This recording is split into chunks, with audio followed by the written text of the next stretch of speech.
Oke, selamat sore. Saya Dr. Firman Chandra. Saya lawyer dan pemilik Fatur Travel. Ingat umroh, ingat Fatur. Perjalanan Anda pasti puas. Terkait dengan Amar Joni atau apa namanya kasus yang lagi dijalani persidangan online. Persidangan online itu sebenarnya sama dengan offline. Cuma bedanya kalau online ya pasti online lewat layar, kalau offline hadir di persidangan, di ruang sidang. Sebenarnya yang tahu kondisi dari terdakwa itu adalah penyidik dan penuntut, bukan hakim. Penyidik dan penuntutlah yang mengetahui karakter, apakah terdakwa tersebut beresiko tinggi atau tidak. Kalau beresiko tinggi, berarti memang eh, tidak di-approve gitu. Tapi kalau resikonya rendah, ya mungkin di-approve. Ini kan ada dua APH yang berbeda nih, berbeda pendapat.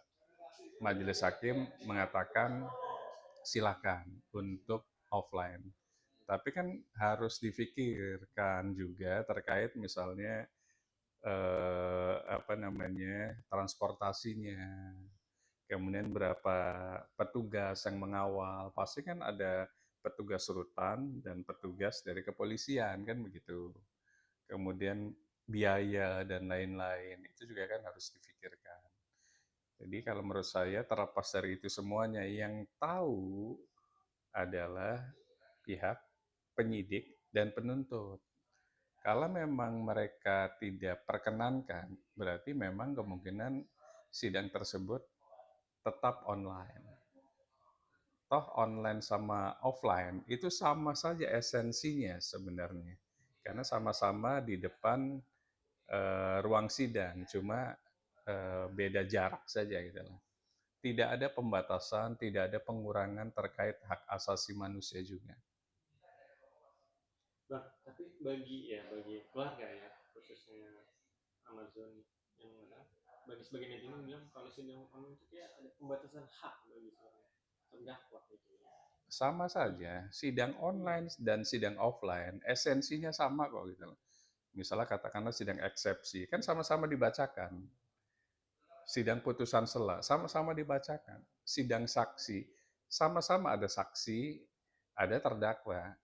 Yang mungkin saksinya di ruang sidang, terdakwanya ada di rutan. Kan sama sebenarnya. Komunikasi gitu lah. Hanya terbatas jarak saja. Artinya tidak ada pelanggaran hukum, baik pelanggaran hukum acaranya atau hukum hak asasi manusianya. Karena sama saja. Bang, terkait majelis hakim kan itu sesuai dengan undang-undang Bang, untuk meminta menghadirkan Amazon dan kamu untuk datang secara offline di persidangan itu. Berarti di pas tidak tunduk dengan undang-undang Bang, karena kan itu sudah sesuai arahan undang-undang. Gimana Bang? Betul, artinya memang itu perintah apa namanya perintah dari majelis hakim. Namun balik lagi, majelis hakim kan tidak melihat sisi administratifnya gitu loh. Sisi kesulitan untuk kepastiannya tinggal kita lihat di sidang berikutnya. Kalau sidang itu masih online, berarti JPU itu akan menyampaikan alasan-alasan kenapa masih online. Tapi kalau ternyata JPU akan membawa, kan tadi ada alasan-alasan juga. Jadi lebih baik lihat di sidang berikutnya, apakah dihadirkan online atau offline. Kalau dihadirkan offline, berarti sampai putusan. Artinya setelah saksi dari JPU, saksi dari terdakwa, kemudian tuntutan, pledoi, dan putusan, itu pasti offline semuanya. Tapi kalau sidang nanti itu masih tetap online, mungkin sampai putusan akan tetap online. Kita lihat di sidang berikutnya. Nah, itu kan terkait sidang Amazon yang offline atau online. Kalau terkait Amarzoni mengajukan diri sebagai justice collaborator atau justisi yang diwakili oleh adiknya dan juga Dr. Hamil sebagai dokter mendatangi LPSK, gimana menurut abang? Jadi justice collaborator itu dimulai dari whistleblower dulu. Jadi dia harus bercerita bahwa tindak pidana yang didakwakan, dia bukan dader, bukan aktor intelektual. Nah itu harus dilihat dulu. Baru setelah itu bisa dia akan menjadi statusnya apa. Namun GC sekarang ada tambahan. Harus bisa menghadirkan orang lain. Dan orang lain tersebut bisa jadi tersangka, terdakwa, dan diputus bersalah. Itu esensi dari justice collaborator. Baru status GC itu berlaku. Tapi kalau cuma sekedar ngomong, kemudian tafsir dari majelis dan JPU bahwa dialah sebagai aktor intelektualnya atau dadarnya, nggak dapat juga status GC-nya. Pertama itu. Kemudian tempat. Pada saat mendatangi lembaga perlindungan saksi dan korban, itu bukan tempat untuk memutus, mengapprove status GC itu diterima apa tidak. Harusnya datang ke penyidik yang menangkap atau menahan pertama kali, sama penuntut. Itu yang harus didatangi, karena mereka lah yang akan mengapprove GC itu diterima apa enggak. Karena goal GC sebenarnya satu, supaya dapat remisi dan pengurangan hukuman nanti pada saat diputus oleh majelis.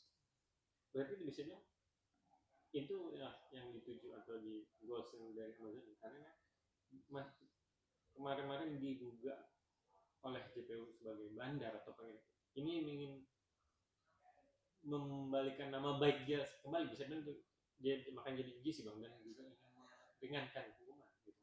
Enggak, GC itu pertama tempatnya aja harus di tempat yang tepat, di tempat penyidik atau penuntut. Kedua, masalah untuk keringanan dan lain-lain, yaitu nanti majelis hakim yang menentukan. Atau dia buktikan bahwa aktor intelektualnya itu bukan dia.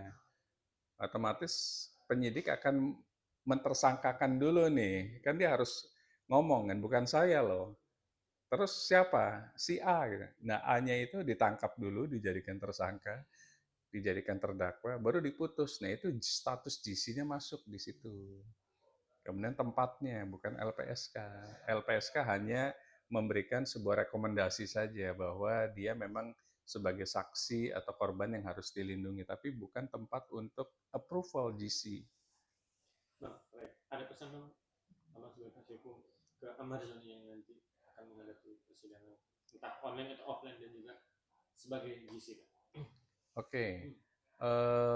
Sidang pidana itu pasti sesuai dengan hukum acara. Jadi jalani apakah online atau offline sebenarnya sama saja. Dan harus kuatkan di pledoi supaya argumentasi dari terdakwa itu bisa mematahkan argumentasi dari JPU, mematahkan dakwaan dan tuntutan nantinya. Jadi kuatkan di situ. Bikin pledoinya harus betul-betul pledoi yang berkualitas, seperti layaknya disertasi, tesis, dan skripsi.